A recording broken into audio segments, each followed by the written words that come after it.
HighBridge, a division of Recorded Books, presents Fat Time and Other Stories by Jeffery Renard Allen, read by Diontae Black.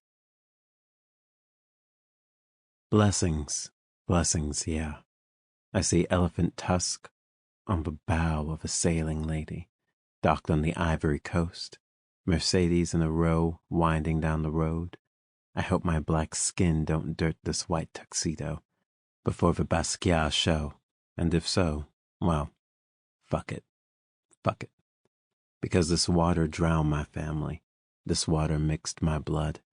This water tells my story. This water knows it all.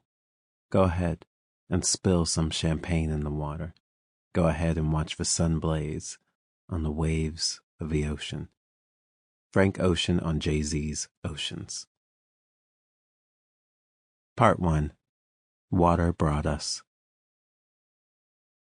Testimonial, supported in belief/verified in fact. Who could have imagined only 5 minutes to save your son? A roar heard in open sunlight. Fear felt together. The net, noose, tightening. Some breakdown in communication, a wrong turn.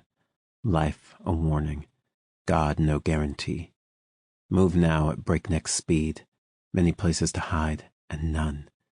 Indeed, I could camouflage myself in reeds and thickets, lather myself in mud, and lie down in the rocky riverbed, and they might pass me by.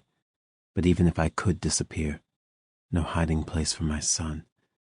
For what if they overtook me, caught me?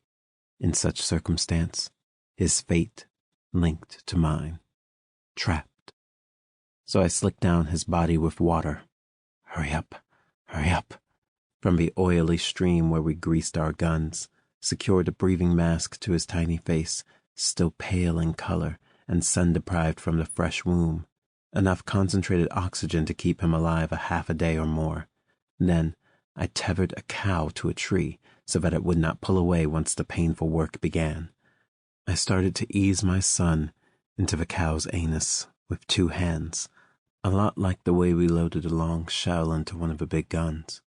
The cow tensed, but to my surprise, offered little resistance. I slapped the hard round buttocks and sent the animal off at a slow trot, knowing that it would not run far. I dropped down into my hiding place. Those of us, the men, only the men, who survived awakened to a world covered in white clay, ground, leaf, branch, and tree covered with the white stuff of a witness. We ran about in every direction at once, like shy birds hard to catch. As we soon discovered, it was no accident or miracle that we had survived. They had deliberately spared us. Dead littered the contested flexible boundaries of our town. They had ripped apart each male child. Pieces of skin tissue organs scattered over the fields like some strange harvest. Patterned rows of spinal columns like newly planted trees, links of intestines like dew-whitened vines, tufts of hair on the breeze, twigs of bone under our surveying feet. Unidentifiable. I could not find the cow. No piles of fleshy shit, no tracks, no trace, nothing. We marked out a circle and worked through the night to dig a collective grave, our fierce spades slicing into the earth and flinging free dirt into the air, our mouths spitting red tracers of talk and tobacco into the sky. We gathered what we could into boxes and baskets and buried it, then came with our weapons and stood around the steepled dirt, uttered their names. Some wept, others remained silent, sad faces, silent petitions. Some burst into hymn, while others danced our calamities. If a man dances alone, he will not dance for long. Tired, the older men handed over their dance to the younger. Many of us would start marking this day with an annual return to the grave, wanting to attach some definite meaning, some magical intent to our loss. Others would enact something secret, and probably offensive, behind closed doors and shuttered windows. Any ritual leaves out too much. All of us would dream at night about the return of our sons, barely recognizable creatures, disguised, terrifying us out of our senses, look-alikes in a deathly masquerade. We returned to our shops and jobs, mourning taking over our habits and thoughts. The murdered boys lingered on in the beautiful thought of revenge. One night, many years later, when I was an old man, I drifted about my house, restless, under some desire that failed to find appropriate satisfaction: food, coffee, books. So I decided to make a round through the woods, insomnia calling me forth, sheep by sheep, familiar territory even in the dark, navigating less by sight than by feel. I soon reached the outskirts of a sleeping town where I decided to stand guard. What was at stake? The war had come and gone, so my actions were a thing pre-done, anticipatory, a thing redone, commemorative. Many such nights before, a drowsy spectator of star and moon in bright relief against dark sky, an old man wandering until the tug of sleep pulled me home. Wandering this night, invisible brush and leaves a dark chorus filling the air with the disembodied chirps of crickets, I heard another sound, the movement of a shapeless animal. No, more like, I'm certain, shoes, crunching leaf and vine-covered ground, heels snapping dry branches in two. I stopped and stared into the dark, saw nothing at first, only tree-jammed dark. Then a form broke the night, burst into vision like a lantern. A man, growing larger the closer he came, so tall he had to walk stooped forward to keep his head from tangling with the branches, dressed sharp as a tack, as if he'd just come from a dinner party. I didn't think to raise my rifle. Instead, I backed away from this man, little more than white flesh on a pole, never having earned the richness of color that was his birthright, who I knew to be my son, smelling of shit. He sat down on the log, bowed his head, ran his fingers over the abandoned bark, seen with single intention, a restlessness in every inflection of his body, lost and needy. I tried to hide my fear, what he might do to me, who he might have become. Would he spit accusation in my eyes? Innocent, I tell you, innocent. Tell him I would never summon a ghost. I let go long ago. Forgive me. I speared the rifle barrel first into the soil, then sat down at the other end of a log. We sat for a spell, him at one end, me at the other, shared space, a family affair. I gave him water from my steel canteen, but he could not swallow. I spoke the words of a father, but he could only stammer, so I remained quiet, unasked questions, watching my dejected son, his hands balled into fists, clutching something hard-earned and unsayable.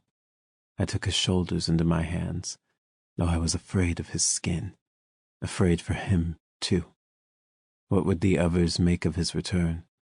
Would they be jealous? They whose sons had not escaped the confined clay. Would I need to hide my son again? I'm dead, he said. An orphan, cut off, sweet child of original darkness, the black sanctuary of a cow's ass, purity outraged. Here again, his past virgin territory he could never inhabit. Birth, a category of facts that can never be repeated. I spoke no reply, and we sat the silence of anxious vigil. Fall. I am truly a drop of sun under the earth. Frantz Fanon. I tapped him on the chin with my machete, in a dark room lit only by the sound of our hissing lanterns, sharp light and sharp blade causing his eyes to pop open, the muscles in his face straining in recognition and urgency. He tried to lift his head off the pillow, black liquid dribbling down his chin, but I gestured with the blade to indicate that it would do him little good to move, to speak. So he eased his head back and let his face lie on the pillow, taking in the 7 men squeezed into his bedroom. Perhaps fear had placed us all in this room together. I unbuttoned my shirt, exposing my chest and abdomen to the air. I let him stare into my skin. What he saw reflected there caused him to say my name like I was someone. The 8 of us, we were all breathing. Was this what we'd wanted all along? "You have every right," he said, "but whatever I took from your kind never did me a bit of good. Just look around you." I looked around me. Then I stood quietly and listened, but there was space around his declarations. Every word started to vibrate into a loud, muddled echo, as if I'd shrunk down into something small inside the chamber of his ear. There's a way of forgetting and forgiving. There's a way of stepping back, but I don't want to know the world in that way anymore. I gave him a simple nod. "I won't cast judgment," he said. "You have become something more." I dragged my machete 1 slow inch at a time across his throat so that the room lit up with his pain, slow light shining on every object. I kicked the front door open, and we went out into the night, the moon wide and spreading across the sky like batter in a hot skillet. I handed the machete to Nsimbo so that he could wash the blood off. Once he did so, we, the 7 of us, all sat together on the ground around the yard in the slanted moonlight.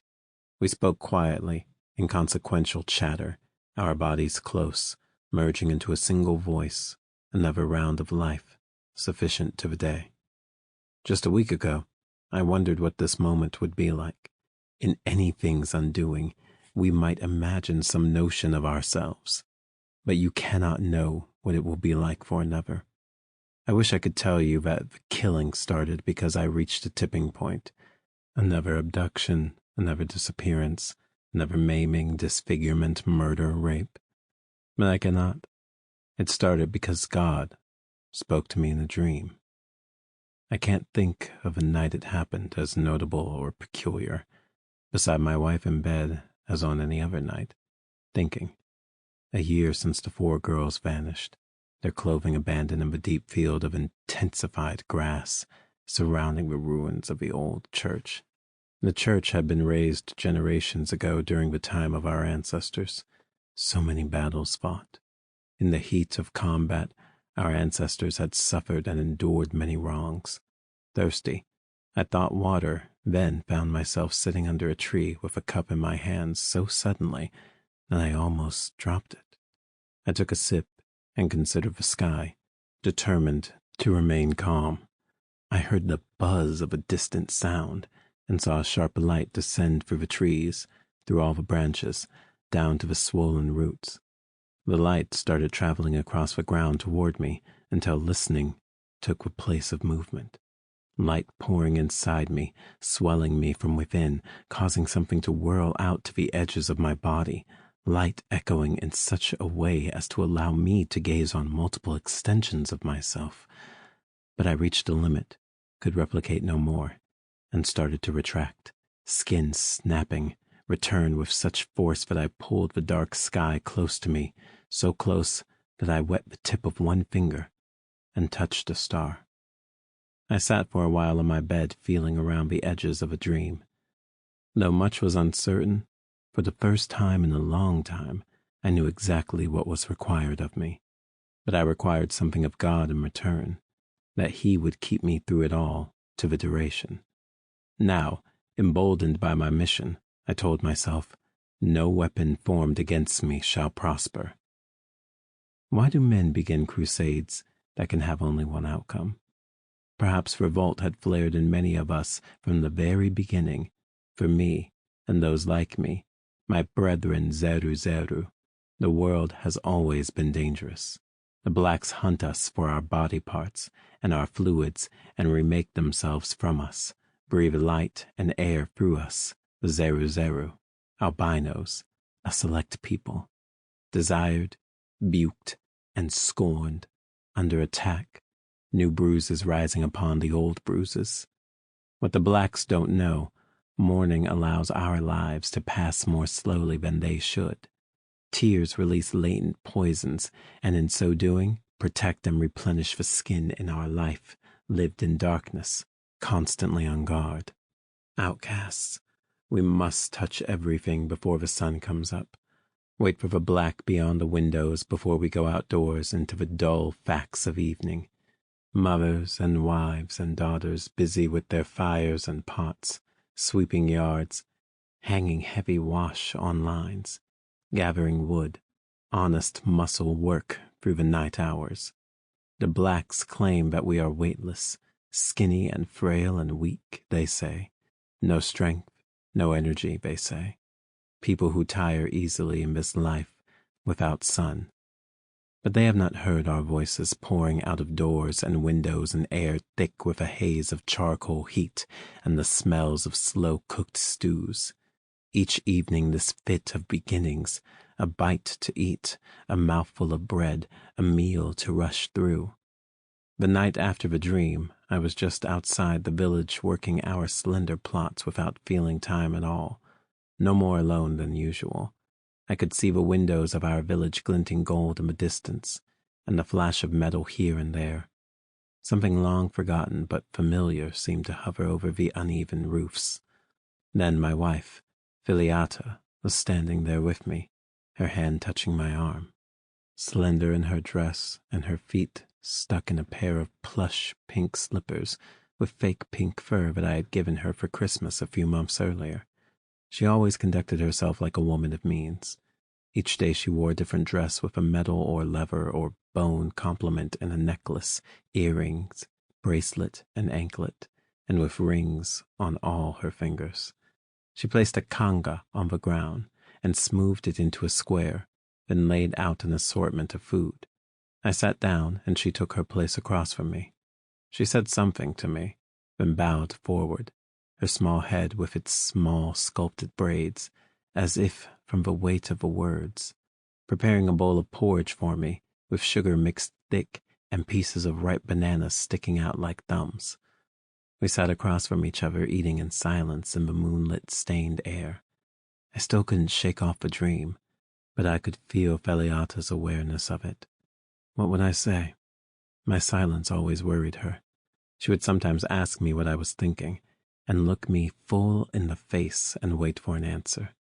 Not that I had anything to hide, just that, when I talk, she pays too much attention. I started talking, each thought falling into the next. I didn't try very hard to explain. I said, "You know when something really touches you, that burning feeling inside? A sudden rush of blood under her skin. There's always a better way to approach a contentious topic. Look, I don't care where it comes from," she said. "Me, I take what I'm given." She fingered a pinch of ugali, rolled it into a ball, then dipped it in the stew. I picked up my cup and drank. The juice was green and pleasing. I smelled the soil and the crops sleeping underneath, the aroma of the bottled-up yams. I shaped a ball of ugali and ate it, only for the food to stay too long in my mouth, sticky white aftertaste. What did she take me for? She spent most of her life with me.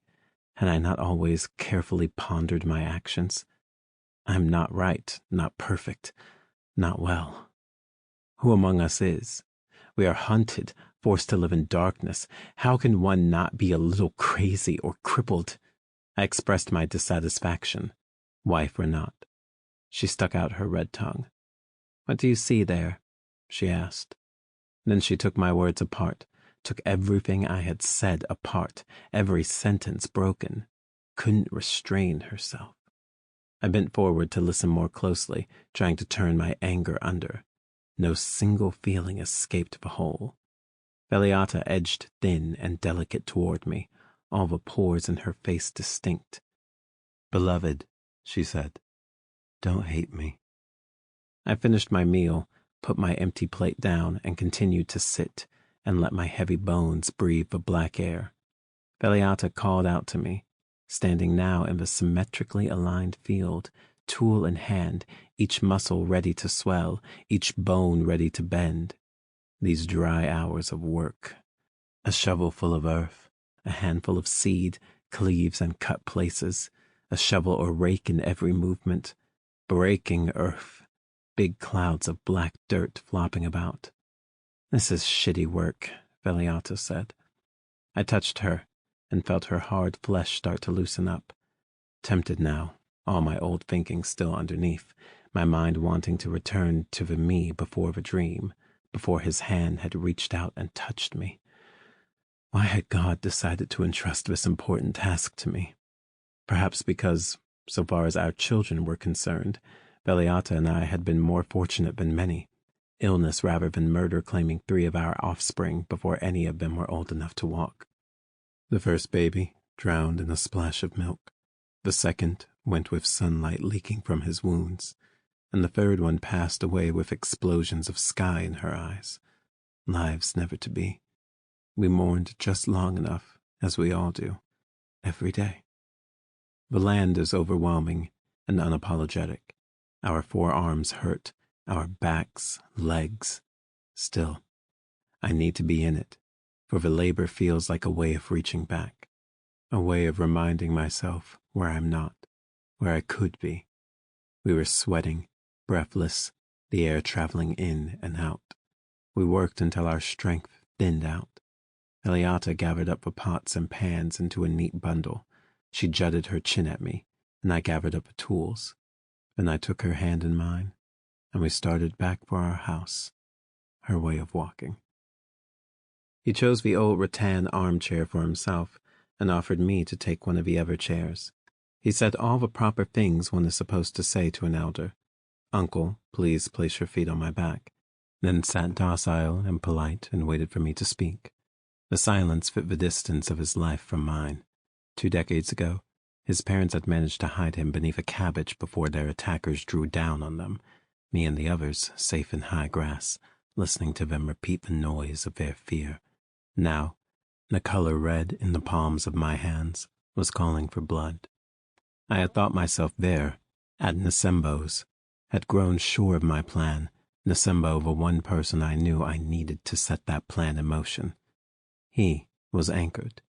In the darkness before me, I saw his features alive and glowing, part of his hair this way, part that way, as if shaped by the tosses and turns on his pillow, the few sparse hairs that sprouted on his chin, his large ears with thick lobes, his long mottled red neck, his outline scrawled in grainy light coming from the one kerosene lamp on the high stool in the corner behind him. His house exhaled an odor of varnish. Sufficient unto himself, Nasembo put considerable effort into pride of place, seemingly unaware that his house offered him no safety from the blacks who hunted us. Was it this that I could give him? I could taste what I wanted to say but couldn't say it. If I could, I would have spoken in a language other than the air rushing in and out of my lungs. Instead, the breath fell out of my voice, my plans racing ahead faster than I could speak them. The good thing, after the telling, I felt light, a chestful of space.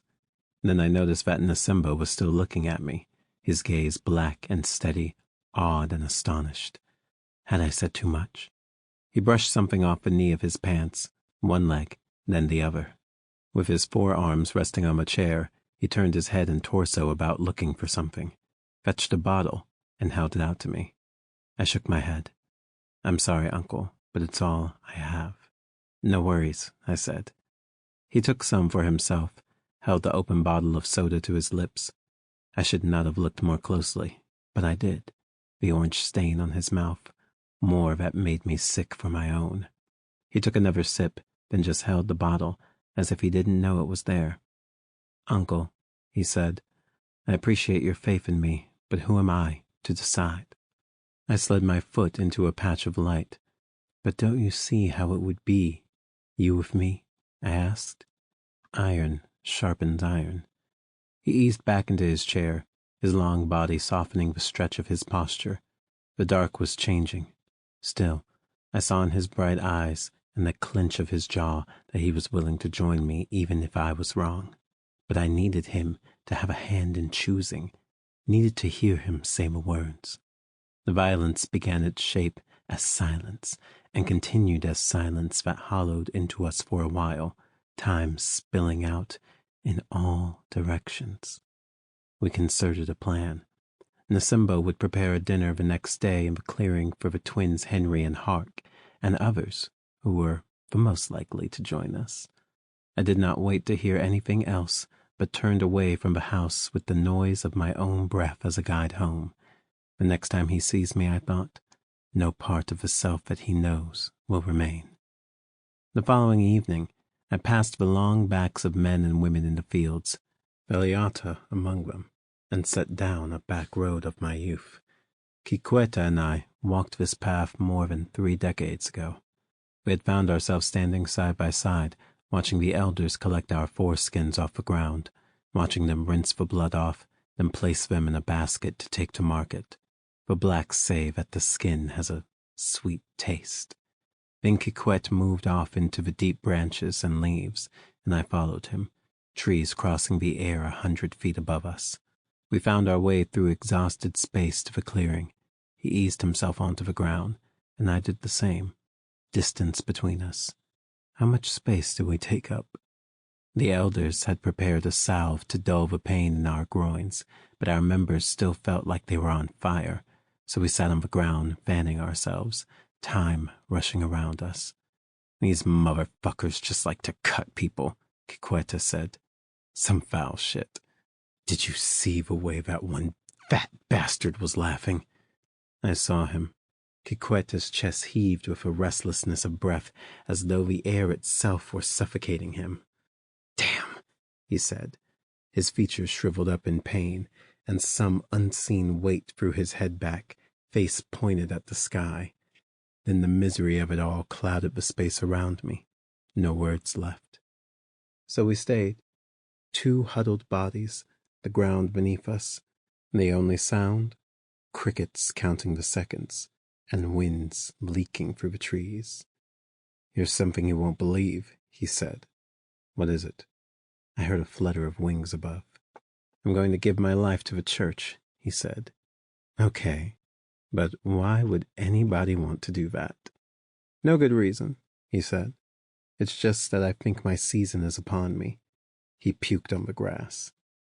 After that day, he began to go off to the clearing for hours at a time with Bible, pencil and paper, a heel of bread, and a thermos filled with tea. He rose quickly through the ranks of the church because of both his willingness to take action for God and the living, and his ability to fellowship with the dead. He kept his traveling bag on a chair next to his bed in anticipation of the trips he'd take each night into the underworld, the past, or the future, or other people's dreams. Many evenings he entered his office at the church with entities still clinging to his shoulders. Given the cruel order of our lives, he pleaded with us to burden him with our worst thoughts and fears rather than be alone with them. He could withstand it since, God's blessing, he rarely held anything in his mind. I knew him as well as any other, but here I sensed a half-truth, suspected that rumination was responsible for his thinning hair, his bald pate. As he bent over his Bible at his desk, spirits would act out on the stage of his yellow scalp the passages he was reading. Whenever we suffered a barbarity, he sought to reassure us. The more sins, the better, he would say. When a woman is taken captive and has her head shaved and her eyebrows cut off and all her hair cut off and her nails pared, then she might be taken to wife. Such were the workings of grace. After putting in his hours at the church, he would join us in the fields, sweat for sweat. I was now there in the waiting place to tell Nasimbo and the other men that one of our own, Kikwete, must be the first to die. This was where my mind went. Heard them before I saw them, 6 men secret but loud in the clearing, moonlight mobile around them, the yellows and reds of their bodies difficult to grasp, knives of darkened light. They were busily talking, drinking and playing cards, laughing and interrupting one another, falling into one another's arms, body branching into body, making a clatter with their bottles and cups. They caught my noise, turned in my direction, and saw me. All talk stopped, and so did I, returning their gaze in the changing sound of night. Come on, fellows, Nasimbo said. One last hand. Carefully, and with ponderous movements, he shuffled the cards. I stood there silent. Sample complete. Ready to continue?